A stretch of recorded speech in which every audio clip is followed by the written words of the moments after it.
Monsoon विभाग से मिली जानकारी के अनुसार अरब सागर से तेज नामक चक्रवात उठ रहा है। हवा का दबाव कम होने की वजह से एक और चक्रवात उठ रहा है और उस चक्रवात का नाम है थलाइवा। रजनीकांत सर की फिल्म जेलर 2।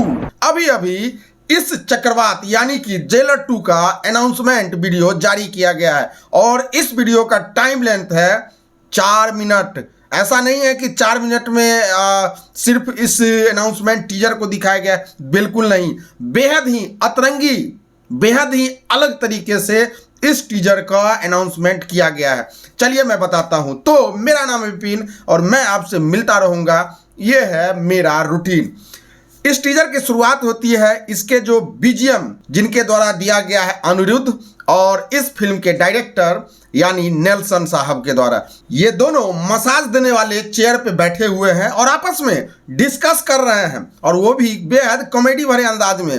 अनिरुद्ध के द्वारा नेल्सन साहब को कहा जाता है, ये क्या एक और साइक्लोन आ गया, नेल्सन मुंबई चले क्या? उसके बाद नेल्सन साहब का जवाब आता है, साइक्लोन मुंबई में ही तो है, इसलिए तो स्टोरी डिस्कशन के लिए गोवा आ गए हैं। साइक्लोन कहने का मतलब है कि वो थलाइवा रजनीकांत सर को बोल रहे हैं।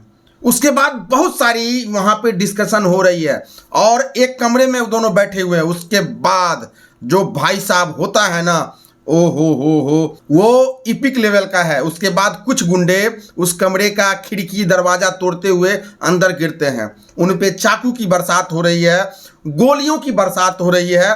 उसके बाद एंट्री होती है God of action, God of acting Thalaiva Rajinikanth sir की। उस समय उनका फेस नहीं दिखाया गया है। वो अंदर आते हैं, इन दोनों से इशारे में पूछते हैं किधर, ये भी दोनों इशारे से ही बोलते हैं कि उधर। उसके बाद वो उधर चले जाते हैं और जाते ही एक हैंड ग्रेनेड इन दोनों के पास आके गिरता है। उसके बाद नेल्सन साहब के द्वारा कहा जा रहा है कि भैया उनके पॉकेट से ये गिर गया है और रजनीकांत सर फिर बाहर निकलते हैं। उसके बाद वो जो कमरा है वहाँ पे बूम की आवाज़ आती है, पूरा धुआं हो रहा है और उसके आगे गुंडों से भरे हुए 3 गाड़ियाँ आती है। उस पे तरह तरह के हथियार रखे हुए हैं गुंडे और रजनीकांत सर अकेला, आंख में चश्मा है, एकदम नॉर्मल सा लुक है जैसा कि आपने जेलर में उनको देखा था। और उसके बाद एक लॉन्चर पता नहीं कहां से आता है, उस तीनों गाड़ियों को उड़ा के फेंक देता है, बुम।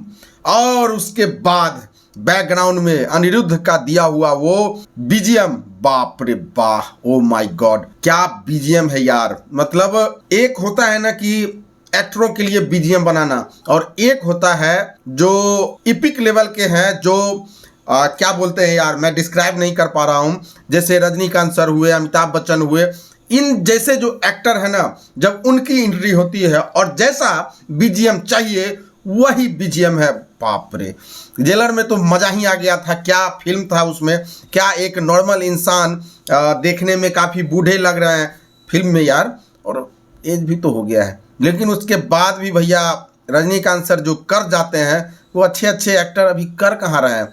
ये जो भी फिल्में कर रही हैं ढेर सारी बॉक्स ऑफिस पे कमाई कर रही है। पिछली फिल्म जेलर का जो बजट था वो 200 से 220 करोड़ के आसपास था और उस फिल्म ने बॉक्स ऑफिस पे टोटल कमाई करी थी 600 से 650 करोड़ के आसपास।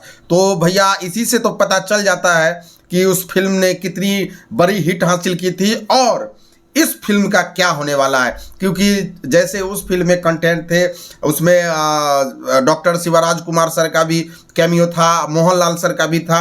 तो भैया वो फिल्म तो अपने आप में एक लीजेंड फिल्म था और लीजेंड एक्टरों को भी उसमें रखा गया था। और इस फिल्म में देखो, अभी तो खैर टाइटल अनाउंसमेंट हुआ है जेलर 2 का, आगे पता नहीं और कैसे कैसे एक्टर इस फिल्म से जुड़ेंगे, ये तो वक्त ही बताएगा। अब कुछ ऐसा अपडेट आता है इस फिल्म से जुड़ा हुआ टीजर या ट्रेलर या प्रॉपर कुछ ऐसा अपडेट आता है तो मैं फिर से आप लोगों के सामने उस वीडियो के साथ आ जाऊंगा। तब तक के लिए आप जाओ, इस टीजर का आनंद लो। आपको तेलुगु, तमिल और हिंदी में भी इसको रिलीज किया गया है, तो जाओ मजा लो। तो बस आज के वीडियो में यही था, मिलते हैं किसी और वीडियो के साथ, तब तक के लिए दीजिए इजाजत। जय हिंद।